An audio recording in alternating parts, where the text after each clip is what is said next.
कढीपत्त्याची चटणी बनवली, त्याचा उपयोग आपण तोंडी लावण्यासोबतच करतो जेवणासोबत, पण अशा प्रकारेही तुम्ही करू शकता. जसं की मी पोळी लाटून घेतली आणि मुलं शाळेतून आले होते आणि भाजी नव्हती, सो मग इथे पोळी लाटून घेतली छान आणि मग कढीपत्त्याची चटणी टाकली, त्यावर थोडंसं तेल टाकलं.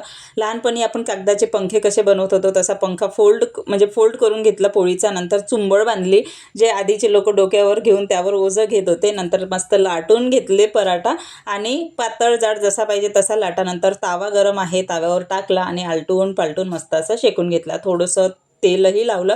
तुम्ही इथे बटर तूप जे काही आवडतं ते तुम्ही इथे लावू शकता. मुलं जेवढं भाजी पोळी पटकन नाही खात ना, तेवढा हा पराठा मस्त खातात. इतक्या पटकन संपवतात आणि दुसरा दे असंही म्हणतात.